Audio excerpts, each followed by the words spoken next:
సామెతల గ్రంథం 23వ అధ్యాయము 29వ వచనం. ఎవరికి శ్రమ,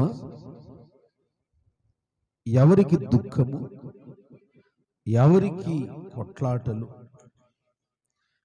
ఎవరికి చింత, ఎవరికి కారణము లేకుండా దెబ్బలు తగులుతున్నాయి, ఎవరు సోమరితనంలో బతుకుతున్నారు. గమనించండి దేవుని వాక్యం. మీరు బైబిల్లో చూసారా? పేజ్ నంబర్ చెప్పండి. మీరు సైలెంట్. ఇక్కడ నువ్వు చెప్పండి. అంకిత నువ్వు చెప్పరా? బైబిల్ పెట్టుకొని సిగ్గు లేదు. దేవుడు మన పనులన్నీ చూస్తుంటాడు. మనం ఎవరికి ఇష్టం లేకున్నా దేవునికి ఇష్టంగా మార్చబడాలి. ఓకేనా? అందరం కలిపి ఒక మాట చదివేద్దాం. సామెతలు 23:29 వచనం. ఎవరికి శ్రమ, ఎవరికి దుఃఖం, ఎవరికి జగడములు, ఎవరికి చింత, ఎవరికి హేతు లేని గాయములు, ఎవరికి మంద దృష్టి. ఈ లేఖనాల్లో మనము జ్ఞాపకం చేసుకున్నట్లయితే సొలొమోను మహారాజు కొన్ని అద్భుతమైన సంగతులు చెప్తున్నారు. ఈ మాటలు ఆలోచించినప్పుడు మనకు అనిపిస్తుంది, బైబిల్ ప్రకారముగా నాకు శ్రమలు రాకూడదు కదా. ఎందుకంటే 30వ వచనంలో రాయబడింది, ద్రాక్షారసము త్రాగువాడికి, దాని విషయమై ఆలోచించేవాడికి కదా శ్రమలు రావాల్సింది. వానింట్లో కదా గొడవలు ఉండాల్సింది. వారింట్లో కదా హేతు లేని గాయాలు తగలాల్సింది. వారింట్లో కదా దరిద్రం ఉండాల్సింది. మరి నా ఇంట్లో ఎందుకున్నాయని ఒక ఆలోచన ఎన్నో సంవత్సరాల నుండి మన హృదయములో ముద్రపడిన ఒక పెద్ద ఆలోచన ఇది. నేను రక్షణ పొందాను, బాప్తిసం తీసుకున్నాను, క్రమం తప్పకుండా మందిరానికి నడుస్తున్నాను, కానుకలు సమర్పణ చేస్తూ ఉన్నాను, అప్పుడప్పుడు అడపదడప ప్రార్థన కూడా చేస్తున్నాను. మరి నా ఇంట్లో శ్రమలున్నాయి, నా ఇంట్లో దుఃఖం ఉంది, నా ఇంట్లో జగడములున్నాయి, నా ఇంట్లో గాయాలు ఉన్నాయి. ఇవన్నీ కూడా మనం ఆలోచిస్తూ ఉంటాం. ఇలాగ ఆలోచిస్తూ వెంటనే పక్కింటోళ్ళను చూస్తాం. వాళ్ళు చర్చికి రారు, కానీ వాళ్ళకు బాగానే ఉన్నారు. వాళ్ళు రక్షణ పొందలేదు, కానీ వాళ్ళు స్థలాలు పొలాలు కొనేస్తున్నారు.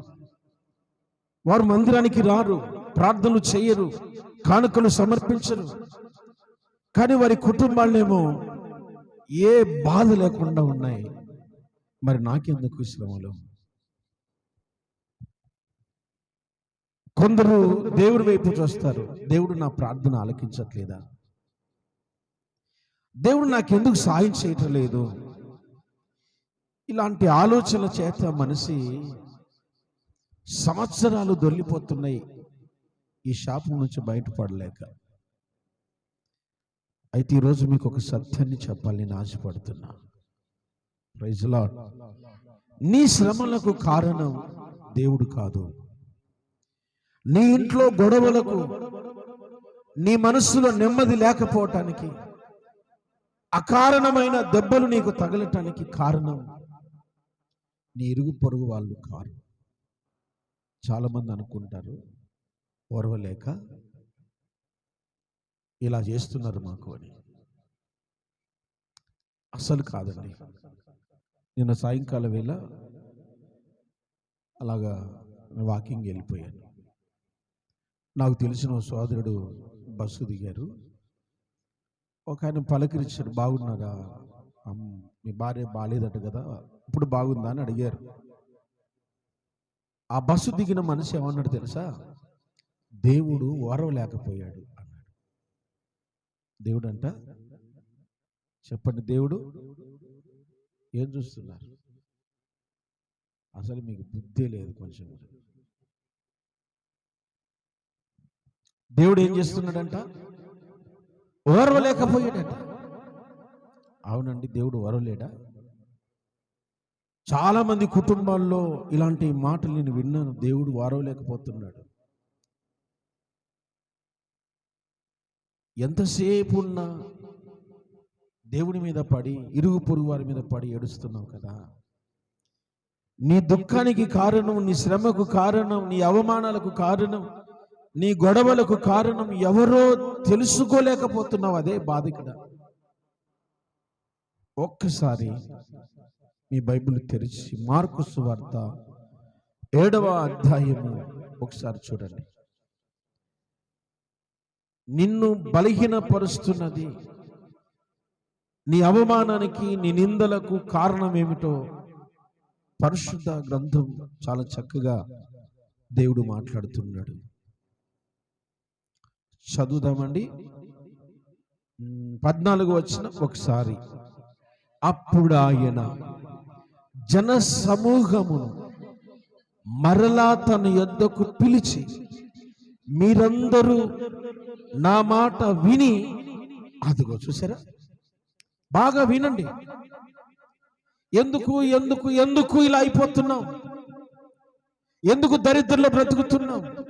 మందిరానికి నడిచిన, ప్రార్థన చేసిన, ఉపవాసాలున్నా మా ఇంట్లో గొడవలు అవుతున్నాయి, నెమ్మదిగా బ్రతకలేకపోతున్నాం.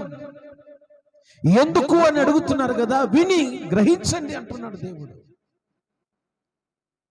నువ్వు గ్రహిస్తే నీ శ్రమకు కారణం ఏమిటో నీకు అర్థమవుతుంది. నువ్వు గ్రహించితే నీ ఇంట్లో గొడవలకు కారణం ఏంటో నీకు అర్థమవుతుంది. కాబట్టి దేవుడు అంటున్నాడు, మీరు వచ్చి విని గ్రహించండి. ఏం చెప్తున్నాడు ఆయన? ఇప్పుడు 20వ వచనం చదువుదాం. మనుష్యుని లోపములో నుండి బయలు వెళ్ళున్నది మనుషుని అపవిత్ర పరుచును. మనుషుని లోపలో నుండి, మనిషి యొక్క లోపలో నుండి ఏది వస్తుందో అది నిన్ను అపవిత్రపరుస్తుంది, అది నిన్ను దరిద్రంలోకి నెడుతుంది. మనుషుని నుండి లోపల నుండి ఏది వస్తుందో బయటికి, అది నిన్ను అపవిత్రంగా మారుస్తుంది. ఏమని రాశాడు? మొదట మనుషుని లోపల నుండి, అనగా మనుషుల హృదయములో నుండి ఏం ఆలోచన? ఇక అన్నొద్దండి, అక్కడ ఇంచుమించు 13 దుర్గుణాలు ఉన్నాయి. అవన్నీ పక్కన పెట్టేద్దాం. మనుషుని హృదయములో నుండి దురాలోచనలు వస్తున్నాయట. ఏ ఆలోచనలు? నిన్ను పాడు చేసేది ఏంటంటే దురాలోచన. వెంటనే నిన్ను ఆలోచనలను తారుమారు చేస్తుంది. మనుషుల వైపు నీ ఆలోచన మళ్ళిస్తుంది. వారు బాగుపడుతున్నారే, వారిని నీకంటే బాగు చేయాలనుకున్నాడు దేవుడు. ఆమేన్, హల్లెలూయా. ద్వితీయోపదేశకాండం 15వ అధ్యాయం 5వ వచనం చూడండి. ద్వితీయోపదేశకాండం 15:5వ వచనం. కావున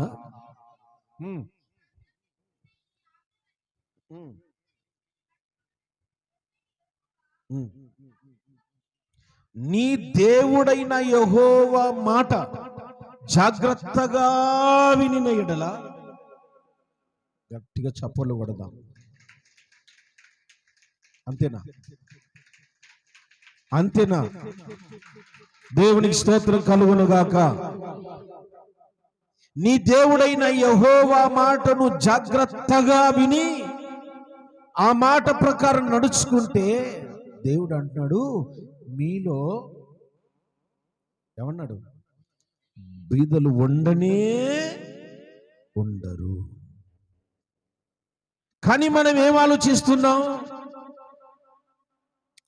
ఒక ఆదివారము చర్చికి రాలే ఒక అమ్మ. నేను ఫోన్ చేశాను, ఏమ్మా చర్చికి రాలేదు? పని ఉండి అన్న, పని ఉండింది అన్న. అంటే మన వల్ల చర్చకొచ్చిన వల్ల పనిలోని వాళ్ళం, పనికి మాల వాళ్ళం. నీకు చెప్తాను జాగ్రత్త తిను తల్లి. ఒక్క రోజును మందిరానికి రాకపోతే ఎన్ని రోజులు ఆశీర్వాదం పోతి? గట్టి చెప్పండి. మీలాగే చెప్పింది.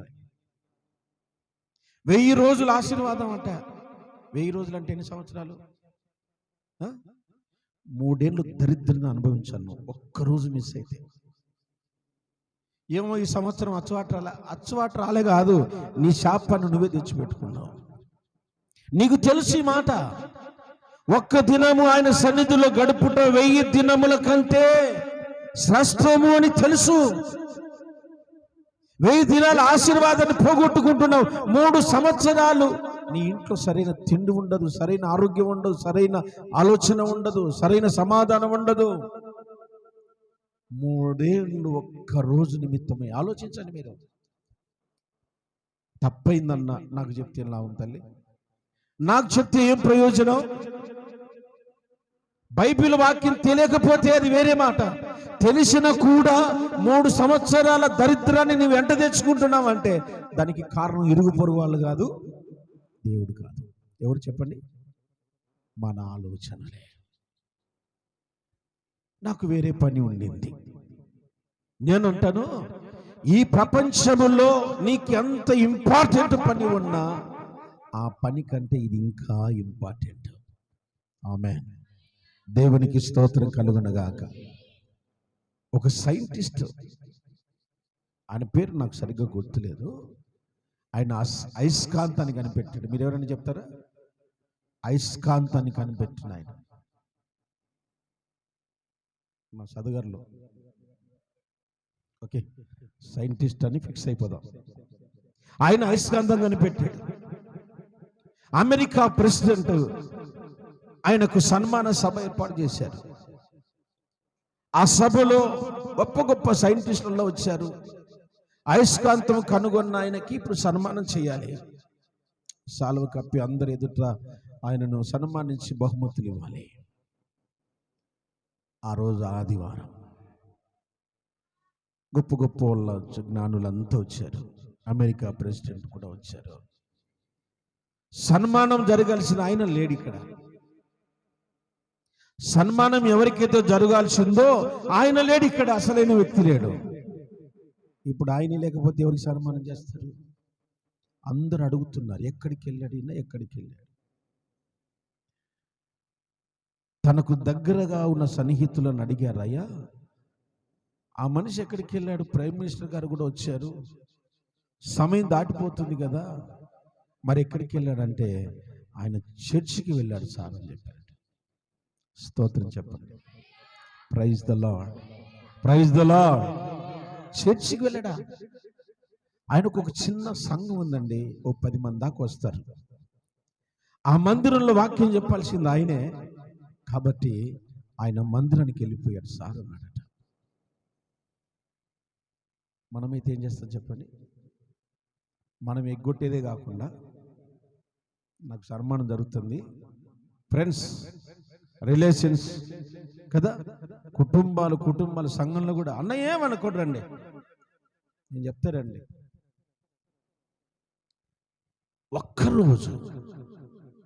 ఒక్కరోజు నీ ఆలోచన విధానం 3 సంవత్సరాల శాపాన్ని, దరిద్రాన్ని, రోగాలను, ఎవడు కూడా బాగు చేయని శ్రమలకు నేను నెడుతుందని గుర్తు చేసుకో. Praise the lord. ఎవరికి శ్రమలు? ఎవరికి? నీ ఆలోచన విధానం మార్చుకునేవాడికి. నీ ఆలోచన విధానం మారిపోయింది, నీ పద్ధతి మారిపోయింది, నీ ప్రవర్తన మారిపోయింది. అందుకే నీ కుటుంబాన్ని ఈ సమస్యలన్నీ వెంటాడుతున్నాయి. పైకి నవ్వుతున్నావు కానీ నీ గుండెల్లో ఉన్న బాధ ఎవరు తీర్చలేడు. పైకి సేకాండ్ ఇచ్చి మాట్లాడుతున్నావు కానీ నీ బాధ ఎవరికి చెప్పుకోలేవు. చెప్పుకున్నా తీరిపోదు. బైబిల్లో మహాజ్ఞాని చెబుతున్నాడు, ఎవడికన్ని శ్రమలు? త్రాగుబోతులోని కాదు, దేవుని ఆలోచనలో నుండి మార్పు చెందిన వాడికి, దైవికమైన ఆలోచనలో నుండి పక్కకెళ్ళిపోయిన వాడికి దేవుడు నీ పట్ల నా పట్ల ఎన్నో ఉద్దేశాలు కలిగి ఉన్నాడు. ఒక మాట చదువుదాం. రోమపత్రిక 3వ అధ్యాయము 23వ వచనం చూడండి. రోమపత్రిక 3:23 వచనం. ఏ భేదము లేదు, అందరూ పాపము చేసి, చాలుమా, అందరూ ఏం చేశారు చెప్పండి, గట్టిగా చెప్పండి, మళ్ళీ చెప్పండి. అందరం ఏం చేశాం? పాపం చేశాం. నేనే పాపం చేశాను, నీకు తెలియదా? నేనే పాపం చేశాను, నాకు వస్తున్నాయి. నేనే పాపం చేశాను, నా ఇంటి పట్టుకున్నాయి. నేనే పాపం చేశాను అంటున్నావు కదా. నేనంటాను, నువ్వు మందిరానికి సరిగ్గా నడవట్లేదు, బైబిల్ సరిగ్గా చదవట్లేదు, ప్రార్థన సరిగ్గా చేయట్లేదు, మునుపున్న భక్తి దగ్గర లేదు. నువ్వేం పాపం చేసావు నీకు బాగా తెలుసు. అందరూ పాపం చేసి దేవుడు అనుగ్రహించే మహిమను, దేవుడు ఏమనుగ్రహించాడు? దేవుడు ఏమనుగ్రహించాడు? గట్టి చెప్పండి. మహిమను అనుగ్రహించాడు. ఆ మహిమ ఏం చేస్తుందో తెలుసా? నీ ప్రతి అవసరత తీరుస్తుంది. క్రీస్తు యేసు మహిమలో మీ ప్రతి అవసరము తీర్చబడుతుంది. ఆమేన్. అవసరాన్ని తీర్చే మహిమ దేవుడు నీకు ఇచ్చాడు, కానీ నువ్వు దాన్ని పొందుకోలేకపోతున్నావు. నీ సమస్యను తీర్చే మహిమ దేవుడు నీకు ఇచ్చాడు. నీ దుఃఖం నుండి, నీ బాధ నుండి, నీ గొడవల నుండి, నీ దారిద్ర్యం నుండి నిన్ను తప్పించే మహిమ దేవుడు నీకు ఇచ్చాడు. అయితే అది నువ్వు పొందుకోలేకపోతున్నావు. ఎందుకంటే నువ్వు నీ ఆలోచన విధానం సరిగ్గా లేదు, దురాలోచనలో ఉన్నావు. అవి నిన్ను అపవిత్రపరుస్తున్నాయి. అందుకే వాటిని నువ్వు సొంతం చేసుకోలేకపోతున్నావు. దేవునికి స్తోత్రం కలుగునుగాక. హల్లెలూయా, హల్లెలూయా. నీ స్థానాన్ని నువ్వు మర్చిపోయావు, నీ విలువను మర్చిపోయావు. ఇప్పుడు ఎవరైనా బాగా పాడారనుకోండి, వాళ్ళకి ఏమనిపిస్తుంది? పక్కన వాళ్ళకి, నేను కూడా అలాగ పాడితే బాగుంది. మన పక్కన కోటీశ్వరులు కూర్చున్నారు అనుకోండి, నేను కూడా ఇలాగ డబ్బున్నైతే బాగుంటాను. వస్తాయి రావా ఆలోచనలు? వస్తాయి రావా? ఓ మంచి కారు కొనుక్కున్న వాళ్ళు కనపడ్డారు అనుకోండి, మనం కూడా అదే ఆలోచించేస్తాం. దేవుని వాక్యం చెప్తుందని తెలుసా? నువ్వు పక్కన వాళ్ళని చూడాక, నీ గుండెలోకి చూసుకో. నువ్వు చేస్తున్న తప్పేంటో నీకు కనపడదు. నీ ఆలోచన విధానాన్ని గురించి ఒకసారి ఆలోచించుకో. ఎందుకు ఎంతసేపు నేను పక్కన గురించి ఆలోచిస్తున్నాను? ఒక మాట చూడండి, కీర్తనల గ్రంథం 37 అనుకుంటుంది. ఓకే చూడండి, 37 మొదటి వచనం. 37 మొదటి వచనం బిడ్డ చదువుతున్నారు. చెడ్డవారిని చూసి ఏం చేయకూడదంట? వాళ్ళు ఎలా సంపాదిస్తే నీకేం బా? అడ్డదిడ్డగా సంపాదించుకొని ఏమైనా చెయ్యని, నీకు అనవసరం అది. వారి గురించి నీకు వ్యసనము వద్దు. ఆమేన్. వారిని చూసి నువ్వు కుళ్ళుకోవద్దు. నేను ఇంత భక్తి చేస్తున్నా, ఇంత నిక్కచ్చిగా ఉన్నా, క్రమం తప్పకుండా మందిరానికి వెళ్తాను, ఎందుకు నాకు ఈ దరిద్రం పట్టింది? వాడు చూడు చర్చికి రాడేనాడు. నువ్వు పక్కనంత పోల్చుకుంటేనే పోతావు నాశనమై. ఈ మనోళ్ళు తల్లిదండ్రులు కూడా వాడు చూడు ఎంత బాధ అవుతాను. మీరు నేర్పి అగడతల్లారా, మీకు దండం పెడతా. Praise lord. వాళ్ళు చూడు ఎంత బాగా చదువుతున్నారు, అమ్మాయి చూడు ఎంత నీట్గా ఉందో. ధైర్యం లెక్కుందే, నీవు ధైర్యం లెక్కుంటే నీ బిడ్డ కూడా ధైర్యం లెక్కనే ఉంటుంది. పక్కనోళ్ళతో పోల్చే మన పిల్లల్ని చెడగొడుతున్నాం. ఎవరో చెప్పారు, ఆ దేశపు కుమార్తెలు అంటే మేము ఎంత బాగున్నారో అనుకొని ఆయకపోయింది. దీనక్క బాగుపడిందా? చెడిపోయింది.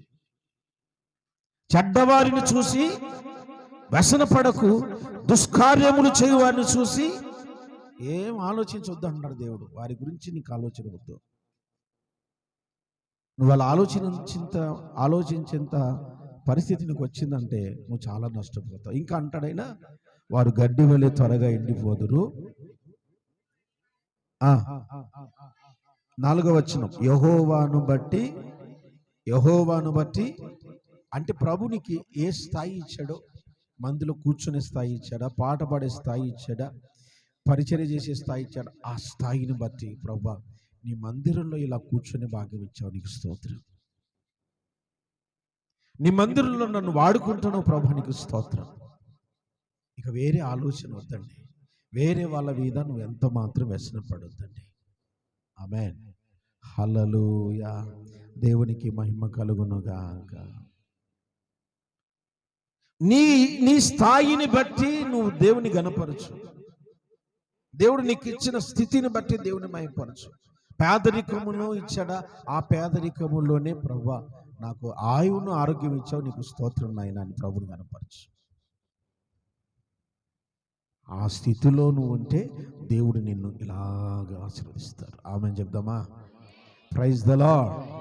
ఇచ్చిన స్థాయిని బట్టి ప్రభుకు నమ్మకంగా బ్రతకండి.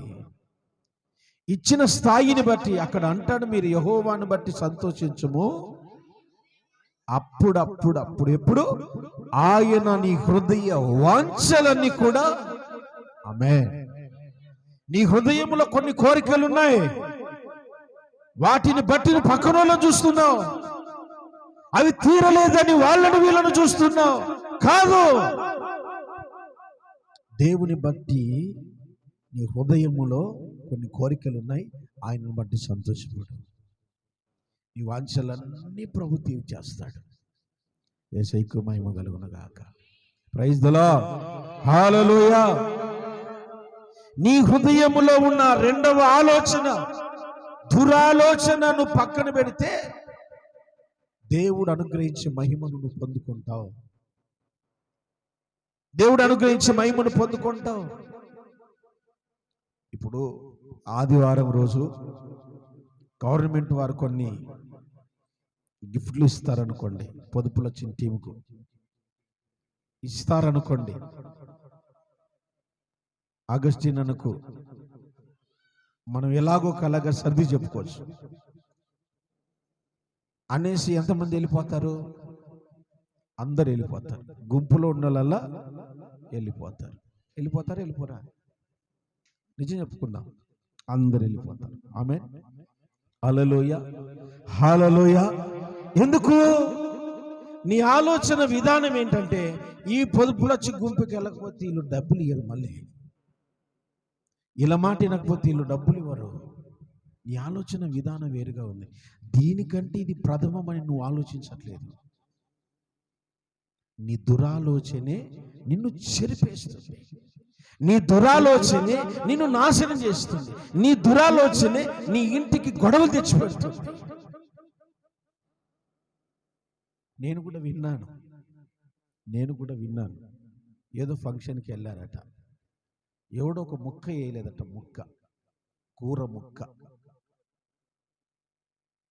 కూర వేయకపోతే చంపేశారట వాడిని. ఒక ముక్క వేయనందుకే. నీ ఆలోచన విధానాలు ఆలోచించాలి. మన ఆలోచన మన ఆధీనంలో లేవు. ఆమేన్. మన మనస్సులో వేరే వేరే ఆలోచనలు ఉన్నాయి. అవి నీ కంట్రోల్లో ఉండునుగాక.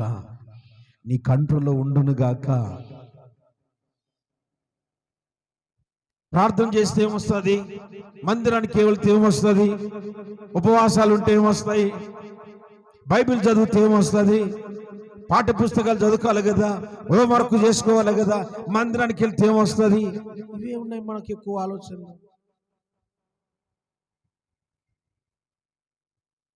నేను కూడా బాగానే చదువుకున్నా, మీకంటే కాదులే కానీ, మీకంటే పర్లే, కొంచెం బాగానే చదువుకున్నా.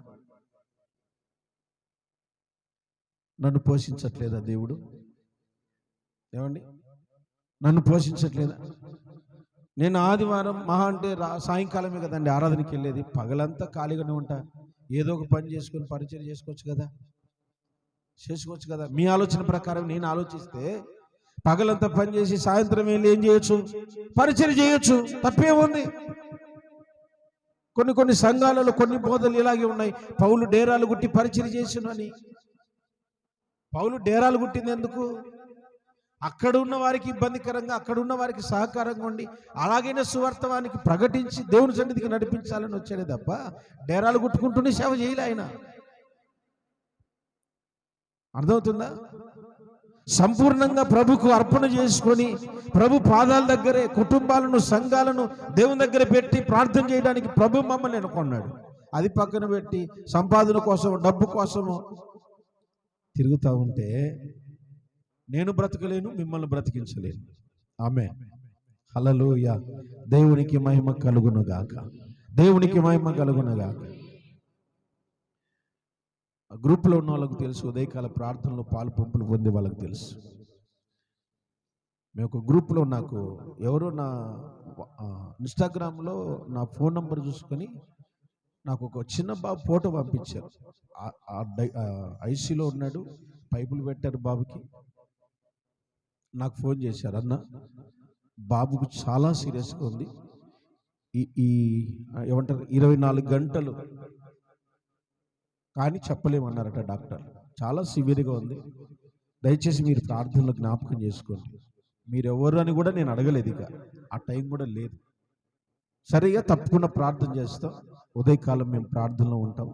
5:30కు మాకు చిన్న టీం ఉందయ్యా, అందులో మేము ప్రార్థన చేస్తాం. మీరు నమ్మాలి మాట. 5:30 గంటలకు మనం ప్రార్థన చేశాం. దేవుడు మహాకృప, దేవుడు అద్భుతం చేశాడు. మళ్ళీ మధ్యాహ్నం ఫోన్ చేశారు నాకు, అన్న మీ ప్రార్థన వల్ల బాబు సురక్షితంగా ఉన్నారు. స్తోత్రం కలుగునగా. హల్లెలూయా, హల్లెలూయా. నేను దేవుని చిత్తమైతే ముఖాముఖిగా మిమ్మల్ని కలుసుకొని నా దేవునికి కృతజ్ఞత చెప్తానన్నాడు. ఎందుకు ఈ సంగతులు చెప్తున్నానంటే, మందిరానికి వెళ్తే ఏమొస్తుంది అనే ఆలోచన మనకుంటే, ప్రార్థన చేస్తే ఏమొస్తుంది మన ఆలోచన ఉంటే, ప్రార్థన ద్వారా ఎన్నో ఘనమైన కార్యాలు జరిగాయి, ఎన్నో అద్భుతాలు జరిగాయి. చివరికి ఒక మాట చదివిస్తాను మీతో. నహూము గ్రంథం 1వ అధ్యాయం 9వ వచనం. నహూము గ్రంథం. యెహోవాను గూర్చి మీ దురాలోచన ఏమి? దేవుని వాక్యం చెప్తుంది, యెహోవాను గూర్చి నీకు వేరే ఆలోచనలు ఉన్నాయి. ఏం చేస్తాడు ఆయన మందిరానికి వెళితే? ఏం జరుగుతుంది ప్రార్థన చేస్తే? ఏమవుతుంది మనకి ఇలా చేస్తే అని అనుకుంటాం. ఈ ఆలోచనే నిన్ను నాశనం చేస్తుంది. బైబిల్లో రాయబడుతుంది, యెహోవాను గూర్చి నీ దురాలోచన ఏమి?